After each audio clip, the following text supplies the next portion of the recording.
मां हूं, धरती मां। तपस्या का अर्थ है किसी उद्देश्य के लिए कष्ट सहना। तपस्या निज कल्याण का साधन है। तपस्या ईश्वर से स्वयं को जोड़ने का एक ढंग है।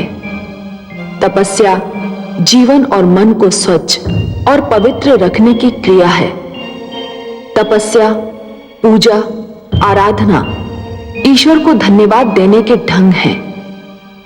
परंतु यदि तपस्या का उद्देश्य किसी का विनाश चाहना हो, तब का लक्ष्य यह हो कि स्वयं को लाभ हो ना हो, पर दूसरे की हानि अवश्य हो, तो फिर तपस्या पर भी और उसके उद्देश्य पर भी प्रश्न चिन्ह लग जाता है। एक की तपस्या दूसरे का दुख बन जाए तो यह तपस्या का अपमान है।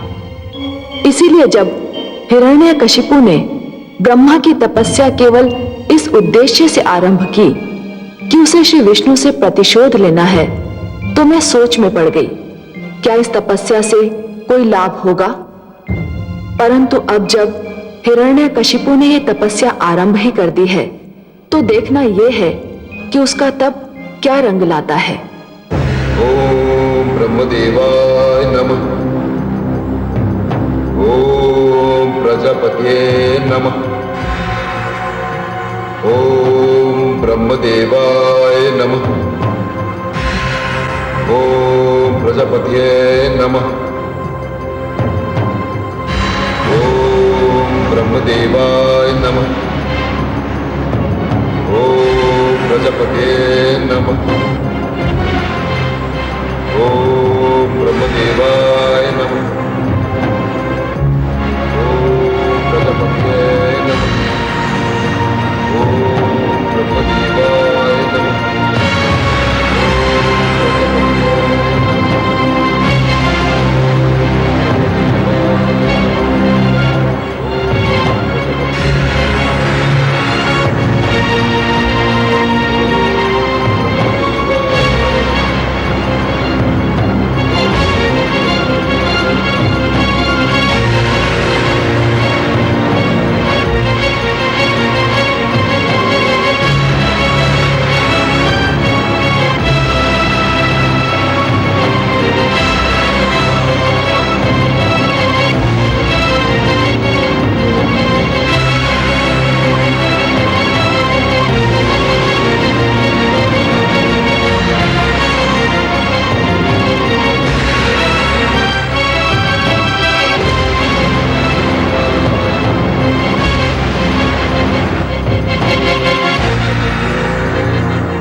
शिष्य। आज्ञा गुरुदेव। यज्ञशाला में अग्नि प्रज्वलित करो। जो आज्ञा गुरुदेव।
प्रजापतये नमः। ओम ब्रह्मदेवाय नमः।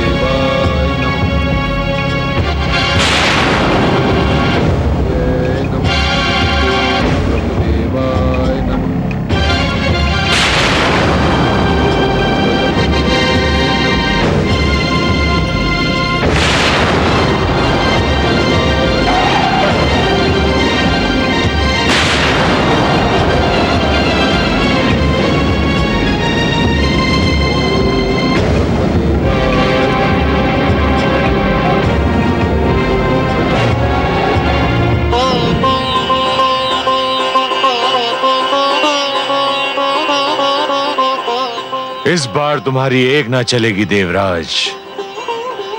मेरी शक्ति मेरे शिष्य की हर पल रक्षा करती रहेगी। तुम उसकी तपस्या कदापि भंग नहीं कर सकते, कदापि नहीं। कोई शक्ति के आधु और उसके पुत्र की रक्षा कर रही है। अब तो एक ही उपाय रह गया है। हिरण्यकशिपु बच गया पर उसका परिवार नहीं बचेगा। अर्थात ये कि उसकी पत्नी केआधु पुत्र को जन्म देने वाली है। हम केआधु पर प्रहार करेंगे, उसके पुत्र को समाप्त कर देंगे। ये समाचार सुनते ही हिरण्यकशिपु को अपनी तपस्या भंग करनी पड़ेगी। पर हे देवराज, उसकी पत्नी और पुत्र ने हमारा क्या बिगाड़ा है? उसका पुत्र तो अभी गर्भ में है, अभी उसका जन्म भी नहीं हुआ। समझने का प्रयत्न कीजिए वरुण देव, समझने का प्रयत्न कीजिए। वो जन्म लेगा तो अपने पिता की ही परंपरा को आगे बढ़ाएगा। जिस प्रकार हिरण्यकशिपु उन्मुक्त अनाचार, व्यभिचार और अत्याचार में अपने भ्राता हिरण्याक्ष को पीछे छोड़ गया, उसी प्रकार उसका यह पुत्र भी अपने पिता को पीछे छोड़ देगा।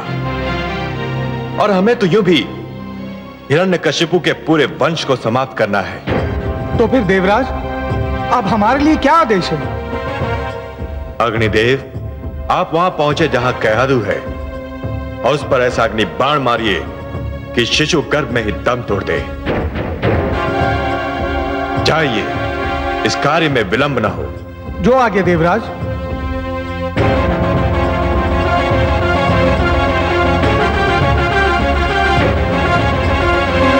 हे कमल नयन, ये तो बड़ा अनर्थ हो रहा है। माना कि असुर हिरण्यकशिपु मानसिक संतुलन खो बैठा है। उसने मानव लोक में आतंक फैला रखा है, परंतु इसके उत्तर में किसी बालक से जन्म लेने का अधिकार ही छीन लेना, किसी माता के गर्भ को छलनी कर देना तो घोर अन्याय है, अत्याचार है, नृशंसता है। मैं आपसे सर्वथा सहमत हूं महादेवी। अत्याचार का उत्तर अत्याचार से देना बिल्कुल वैसा ही है जैसे अग्नि को अग्नि से बुझाने का प्रयास करना। अत्याचार का दंड अवश्य देना चाहिए, पर केवल अत्याचारी को, पापी को, उसके परिवार के सदस्यों को नहीं। और ऐसे सदस्य को तो कदापि नहीं जिसने अभी जन्म ही न लिया हो, जिसे अपने पिता के पाप का ज्ञान ही न हो। हे कमल नयन, मेरी समझ में नहीं आ रहा कि मैं क्या करूं।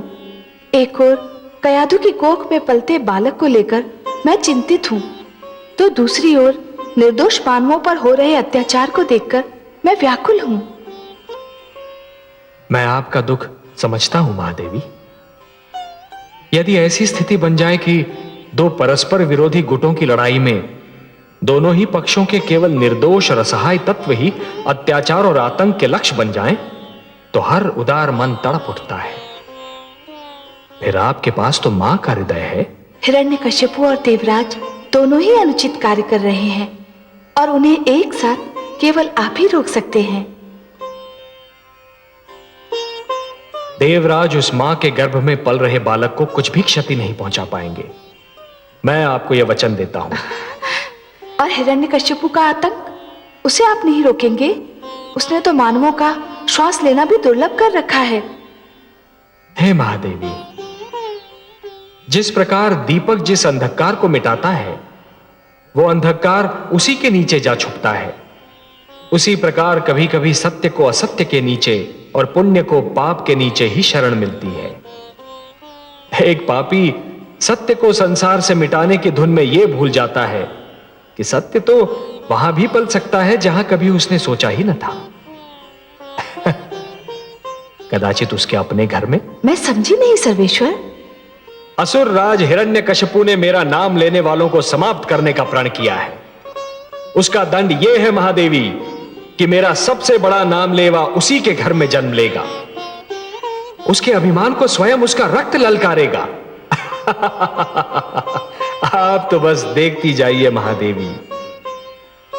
उसी के बालक के रूप में एक ऐसी कहानी जन्म लेने वाली है जिसे संसार कदापि नहीं भूल पाएगा। महादेवी, जिस प्रकार विष ही विष का अंत भी करता है, उसी प्रकार असुरों के आतंक का अंत असुर पुत्र ही करेगा।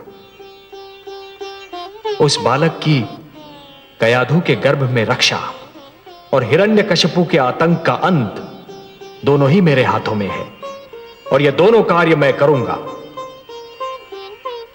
आप तो रहस्यों के रहस्य हैं, भेदों के भेद। पर अब मुझे संतोष हो गया है कि आप मेरी सारी चिंताएं अवश्य दूर कर देंगे।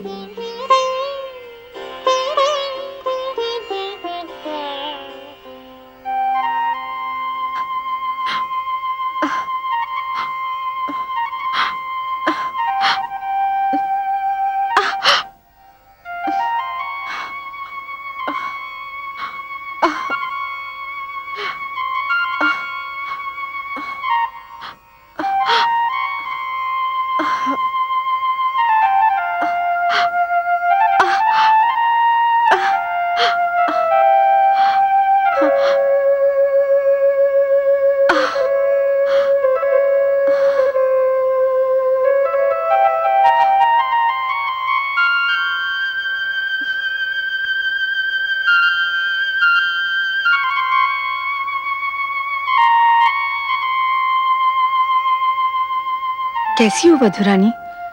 मेरा मन बहुत घबरा रहा है माते।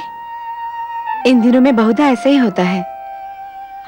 मां बनने वाली हर स्त्री यही चाहती है कि ऐसे समय में उसका पति उसके पास हो, उसके साथ हो। परंतु माता, क्या असुर राज का मुझे इस अवस्था में छोड़कर जाना इतना आवश्यक था? क्या वे कुछ समय रुक नहीं सकते थे? इच्छा तो मेरी भी यही थी कि इस समय हिरण्यकशिपु तुम्हारे पास होता, परंतु होनी को कौन रोक सकता है वधुरानी? पुत्र हिरण्याक्ष के वध के शोक ने पुत्र हिरण्यकशिपु की कुछ और सोचने समझने की शक्ति को समाप्त कर दिया है। परंतु तुम चिंतित क्यों होती हो? तुम अकेली नहीं हो, मैं हूं ना तुम्हारे साथ। तुम्हें भयभीत होने की कोई आवश्यकता नहीं। तुम पर कोई विपदा नहीं आ सकती। माते, न जाने क्या होने वाला है। मुझे बहुत ही भय लग रहा है। धीरज रखो वधुरानी, अब तुम विश्राम करो।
पर सफल हो गए और कयादू के गर्भ में पलते बालक का अंत नहीं हुआ, ये तो बड़ा शुभ समाचार है।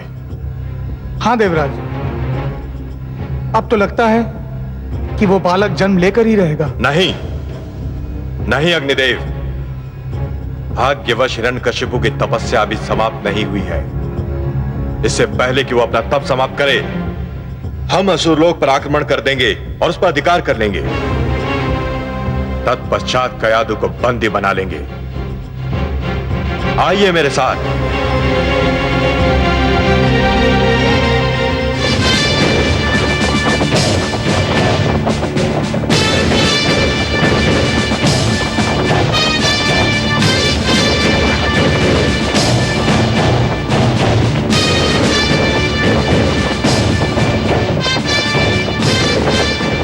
सारथी रथ रोको।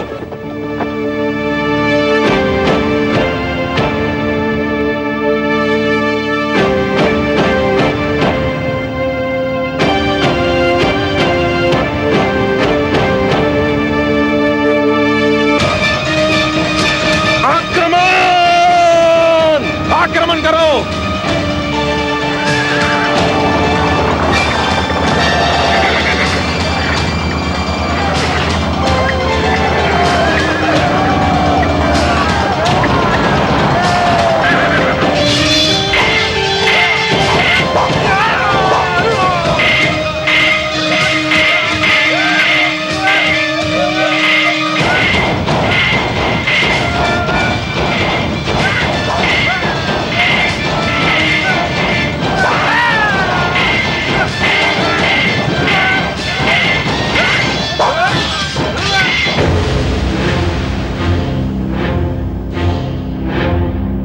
रुक जाओ, ये महारानी कयादू का कक्ष है।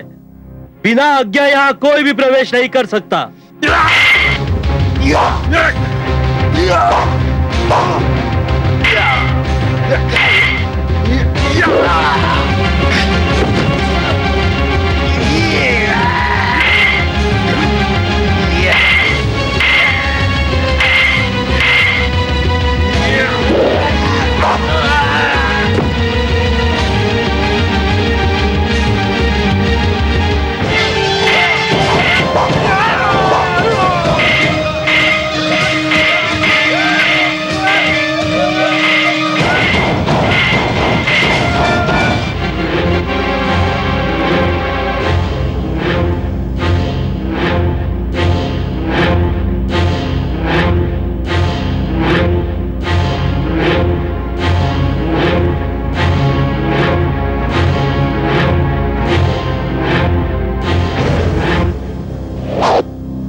हट जाओ मेरे सामने से सेनापति विडाल।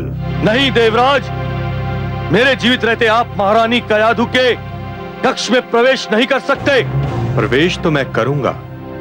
अब यदि इसके लिए तुम्हारा जीवित न रहना आवश्यक है तो फिर ऐसा ही होगा, परंतु मेरा परामर्श मानो तो आत्महत्या मत करो। मुझे अंदर जाने दो। मैंने अपने महाराज हिरण्यकशिपु को वचन दिया है कि अपनी अंतिम सांस तक महारानी की रक्षा करूंगा, और वचन मैं निभाना भी जानता हूं।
सैनिकों,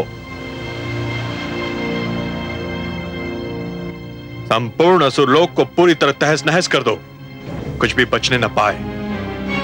मैं महारानी कयाधु के कक्ष की ओर जा रहा हूं। ध्यान पूर्वक मेरे आदेश का विलंब पालन हो। जाओ।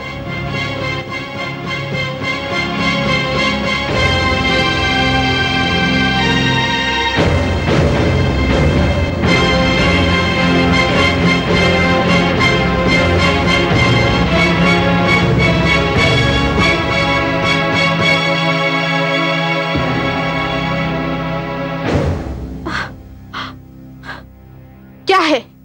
क्या चाहते हैं आप देवराज? देवी, मेरी विनती है कि आप मेरे संग चली चलें। नहीं, मैं कहीं नहीं जा सकती। जानते नहीं, मैं मां बनने वाली हूं।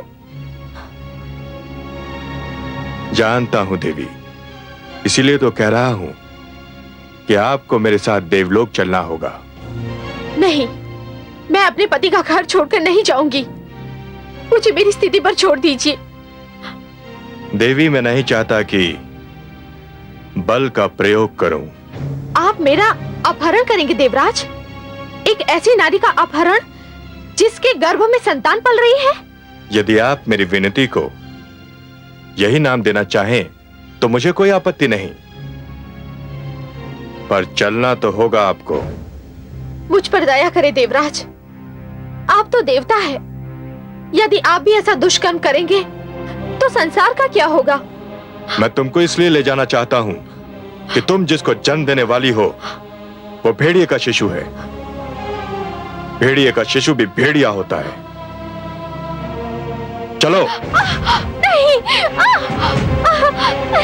नहीं। चलो।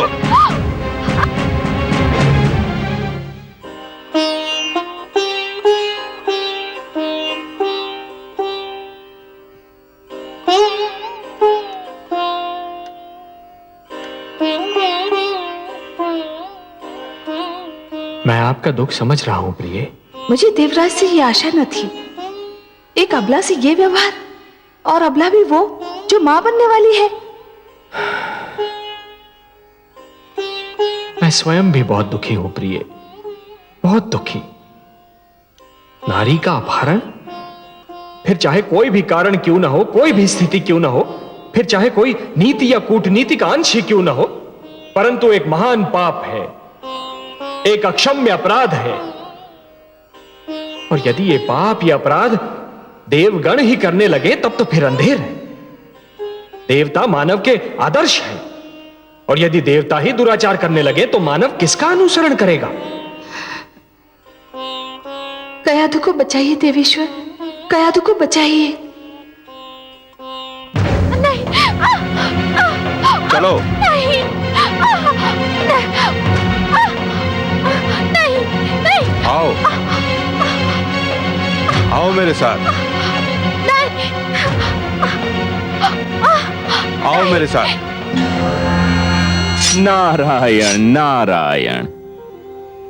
क्षमा करें देवराज, मैं कदाचित अनुचित समय पर आ गया। आप ये जो महान कार्य कर रहे हैं, इसमें संभवतः मैंने बाधा डाल दी। मुझे इसका खेद है। आप व्यंग कर रहे हैं देवर्षि। मुझ में इतना साहस कहां देवराज कि मैं आप जैसे महान व्यक्तित्व पर व्यंग करूं। आप देवताओं के राजा हैं, सबको चरित्रवान बनने, सत्य मार्ग पर चलने के उपाय बताते हैं। आप पर तो वही व्यक्ति व्यंग कर सकता है जिसे अपने प्राणों की चिंता न हो। पर मैं क्या पूछ सकता हूं देवराज कि ये आप क्या कर रहे हैं और क्यों कर रहे हैं? इस नारी के गर्भ में एक पुत्र पल रहा है। यह मां बनने वाली है। यह कोई नया समाचार नहीं है देवराज। हर स्त्री विवाह के उपरांत कभी शीघ्र कभी देरी से मां तो बनती ही है। जानता हूं देवर्षि, पर इसके गर्भ में हिरण्यकशिपु जैसे अत्याचारी का पुत्र है। पुत्र तो पुत्र ही होता है देवराज, वह चाहे सदाचारी का हो चाहे अत्याचारी का। आप इस नारी का करेंगे क्या देवराज? इसको बंदी बनाकर रखूंगा और जब ये पुत्र को जन्म देगी तो उसका वध कर दूंगा। इसलिए देवराज, क्योंकि यदि मैं आपको बधाई दूं तो इसका अर्थ यह होगा कि मैं आप में और हिरण्याक्ष में कोई अंतर नहीं समझता। उसने भी एक नारी धरती का अपहरण किया था, और यदि मैं शोक प्रकट करूं तो कहीं आप रुष्ट न हो जाएं। वैसे देवराज, आपने अग्निदेव को भेजकर कयाधु के गर्भ में पलने वाले बालक का वध करना चाहा था। उस अभियान का क्या हुआ? वो अभियान असफल हो गया। क्यों? कैसे असफल हो गया? किसी शक्ति ने उसकी रक्षा की थी। नारायण नारायण। तो आपको विश्वास है देवराज कि जिस शक्ति ने इस बालक के जन्म लेने से पहले उसकी रक्षा की थी, वह इसके जन्म लेने के उपरांत उसकी रक्षा नहीं कर पाएगी। आप कहना क्या चाहते हैं देवर्षि?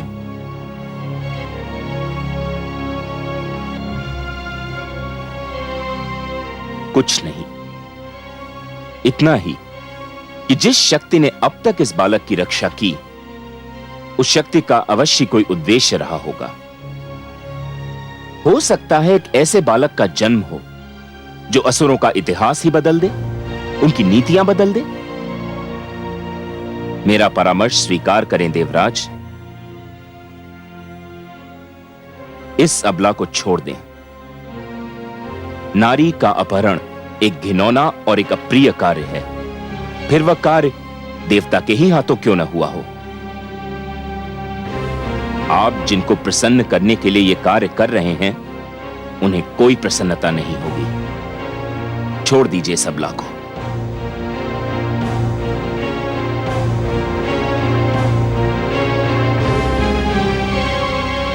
कदाचित आप ठीक कह रहे हैं देवर्षि।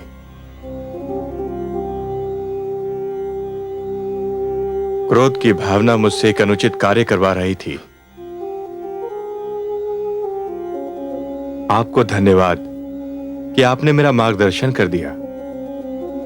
सत्य है कि आप महानतम मार्गदर्शक हैं। देवी, मैं आपसे क्षमा मांगता हूं। जाइए, अब आप मुक्त हैं। पर मैं कहां जाऊं देवराज? आपने तो समस्त असुर लोक को तहस नहस कर दिया है। आप इसकी चिंता ना करें देवी, मेरी कुटिया किस दिन काम आएगी।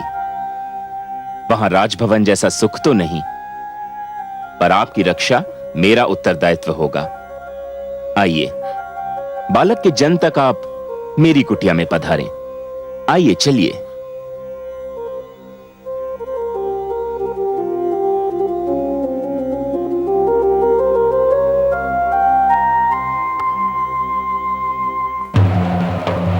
ओम ब्रह्मदेवाय नमः।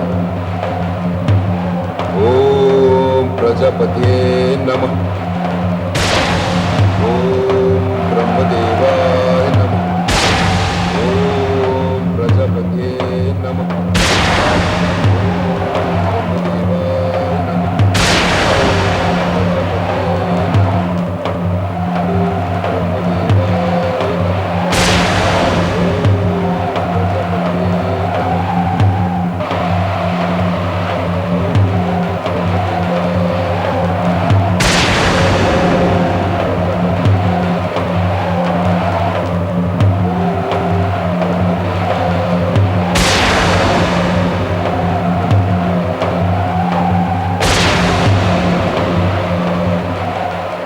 हिरण्यकशिपु मुझे पुकार रहा है। मैं क्या करूं?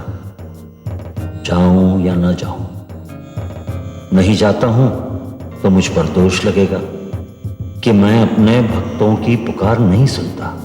जाऊं तो वो जाने मुझसे क्या वरदान मांगे। मैं भली भांति जानता हूं वो मुझसे जो भी मांगेगा उसका प्रयोग देवताओं के विरुद्ध ही करेगा, पर मैं उसकी अनसुनी भी तो नहीं कर सकता।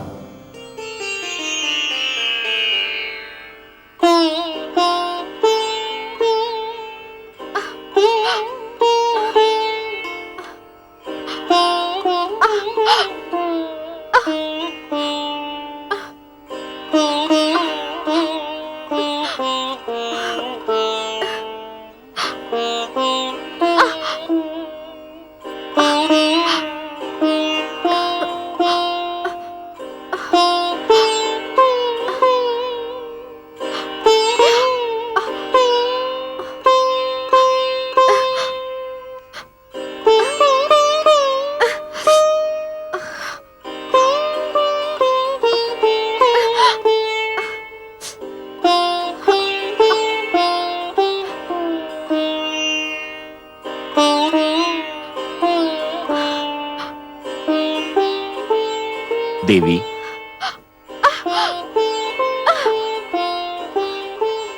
देवी ये दूध पी लें और कुछ फल ग्रहण कर लें। नहीं देवर्षि, मेरा मन कुछ भी खाने पीने को नहीं कर रहा है। देवी, मैं जानता हूं कि आप जिस अवस्था में हैं, उस अवस्था में हर स्त्री यही चाहती है कि वो अपने घर पर हो, अपनों के साथ हो। पर आप मेरी इस कुटिया को अपना ही घर समझें और मुझे भी अपना ही समझिए। ये दूध पी लीजिए। धन्यवाद देवर्षि, आपने मुझे बचाकर और मुझे यहाँ लाकर मुझ पर जो उपकार किया है उसे मैं कभी नहीं भुला पाऊंगी। परंतु वास्तव में मुझे भूख नहीं लग रही है। मैं जानता हूं देवी, आप जिस अवस्था में हैं उसमें बहुता भूख मर जाती है, किंतु गर्भवती स्त्री को अपने स्वास्थ्य का ध्यान रखना चाहिए। इस अवस्था में आहार केवल स्त्री के लिए नहीं होता है, ये आहार उसके गर्भ में पल रहे शिशु के लिए भी होता है। ये उन दोनों को शक्ति देता है, बल देता है।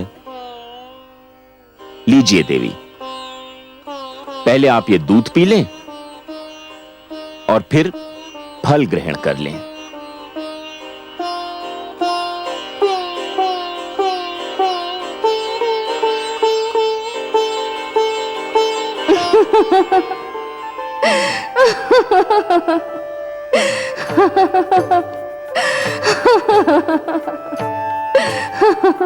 क्या हुआ महादेवी?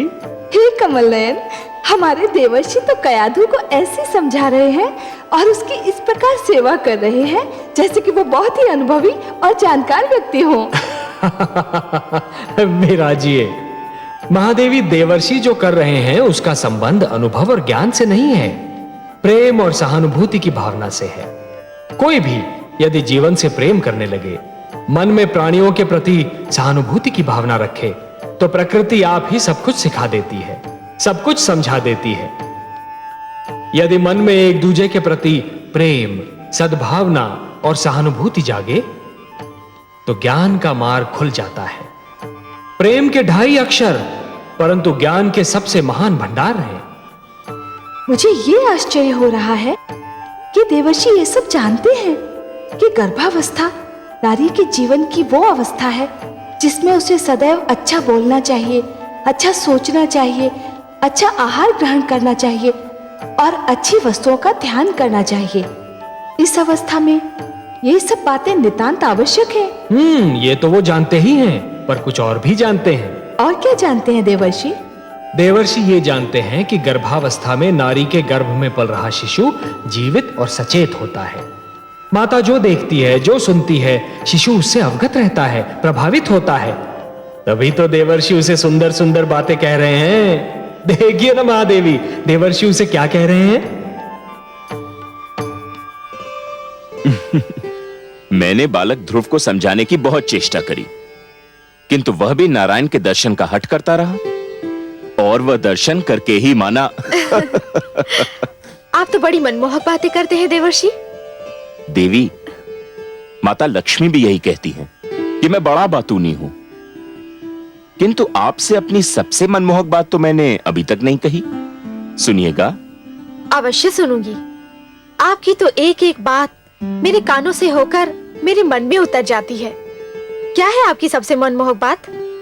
देवी, अपनी बात जो मुझे सबसे मनमोहक, सबसे प्रिय और सबसे सुंदर लगती है, वो हैं बस ये 4 शब्द।